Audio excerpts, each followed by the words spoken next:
cherches quoi? Non mais... C'est juste le track, c'est la première fois que je fais ça. Je savais que c'était pas une bonne idée de commencer par toi de toute façon. Non mais si, ça va aller, genre... Personne va capter, mais... Mais j'ai tellement les boules, j'ai l'impression que je vais me pisser dessus. Déjà fait. Oh merde.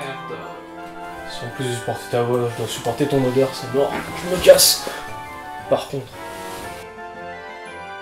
Tu fais pas de conneries. Tu dis pas de la merde. C'est notre moment. Tu vas pas tout foutre en l'air. Moi? T'inquiète, tu peux y aller, je m'occupe de tout. Allez, m'inquiète pas. Je vais pas faire la moindre connerie, t'inquiète. T'inquiète. Maintenant qu'on est tout seul, on va pouvoir s'éclater. J'imaginais ça différemment dans ma tête.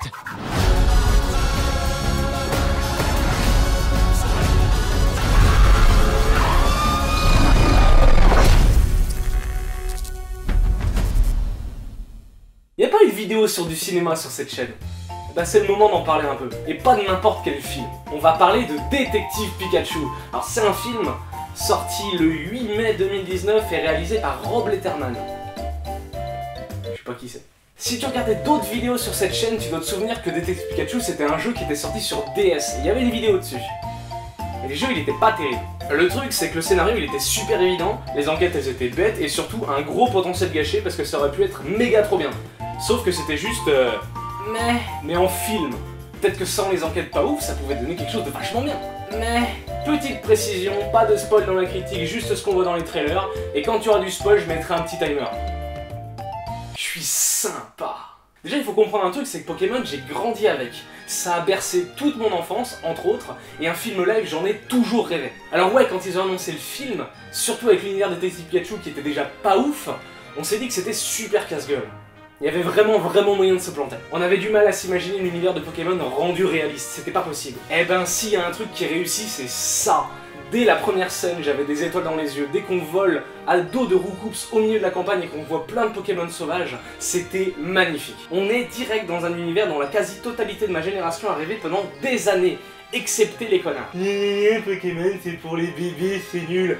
Putain, ils disaient ça, ils avaient 12 ans, tu sais, juste parce que c'était tellement plus cool d'aller se péter un bras en essayant d'être bon au skateboard. Bon, on s'en tape au final, l'univers il est absolument parfait. C'est rendu crédible parce que les effets visuels ils sont beaux, la lumière est intéressante, elle est réaliste, la ville elle est magnifique, il y a un genre de mélange de culture et de références qu'on retrouve souvent dans les jeux, et puis les Pokémon.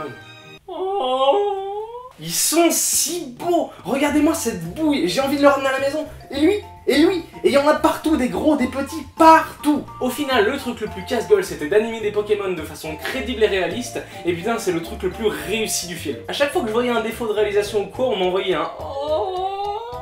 Après, il faut quand même parler du reste, parce que si un univers réussi, ça suffisait à faire un super film, bah Avatar, ce serait un chef-d'œuvre du cinéma. Je vais pas me faire que des amis là par contre. Le scénario il est assez proche de celui du jeu. On suit Tim, incarné par Justice Smith, qui arrive à Rhyme City parce que son père Harry a disparu. Il rencontre le Pikachu de son papa joué par Ryan Reynolds, qu'il est le seul à comprendre, et ensemble ils vont se lancer à la recherche du disparu. Le truc c'est que les scènes après elles s'enchaînent sans qu'il y ait vraiment d'enquête. Pikachu il est détective de que dalle. Il trouve aucune réponse de lui-même, le scénario il avance juste parce que les personnages ils sont au bon endroit au bon moment. Les scènes elles vont droit au but, on s'emmerde pas trop avec les explications, et le montage il est un petit peu rushé, surtout au début du film. Il y a d'ailleurs pas mal de scènes qui sont là aussi parce qu'elles sont cool. Alors elles sont cool.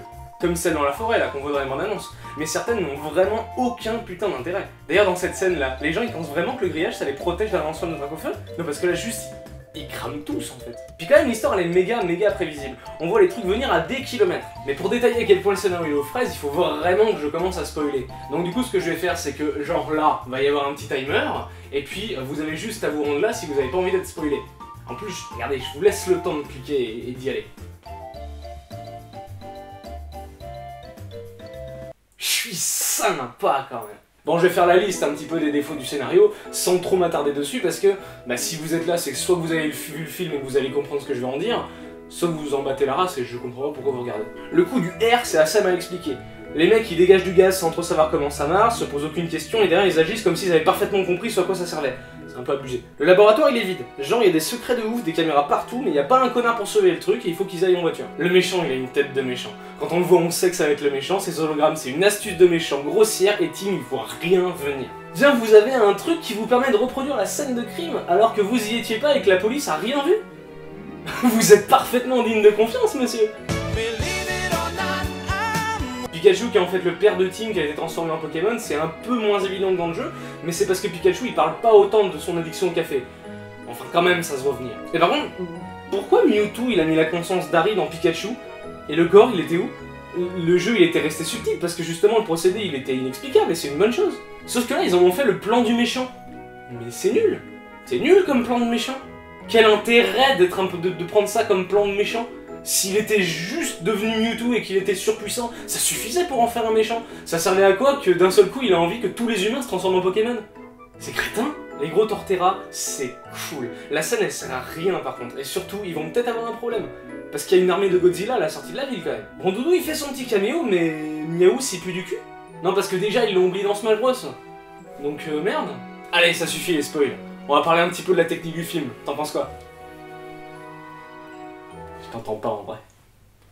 La direction d'acteur elle s'est perdue en chemin. En vrai je connais pas la plupart d'entre eux, genre Justice Smith, bah il est moyen. Bill Nighy il fait les choses à peu près correctement, mais après c'est l'hécatombe. Catherine Newton dès la première réplique elle est pas crédible.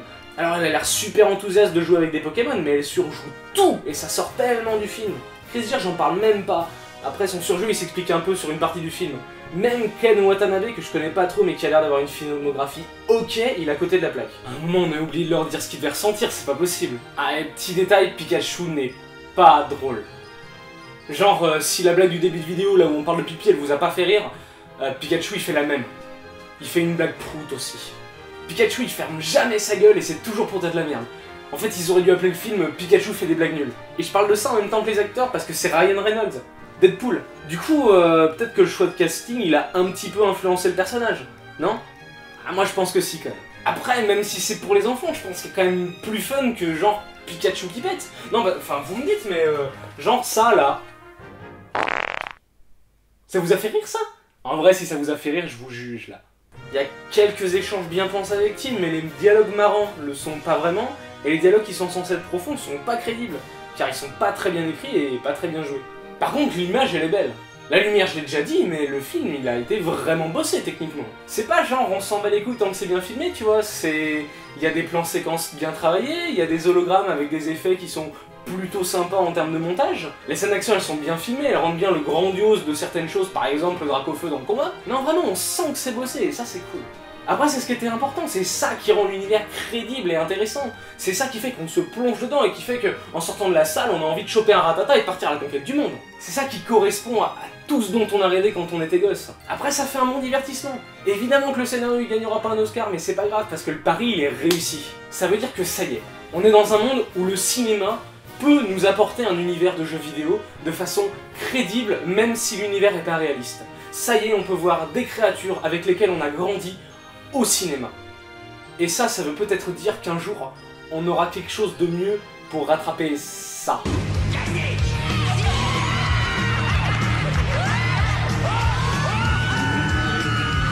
Donc si t'as raté Détective Pikachu, c'est pas mal. Pokémon au cinéma, ça y est, c'est possible. La magie de l'univers de Pokémon, elle peut vous emporter, même si vous en êtes pas fan de base comme je le suis moi. Alors n'hésitez pas à aller faire un tour au cinéma si vous avez une après-midi à perdre, ou si vous regardez cette vidéo un peu tard, à vous procurer une copie. Moi d'ici là, je vous dis à une prochaine, et surtout, n'oubliez pas, vous êtes entre de bonnes mains. Allez, bisous les potes.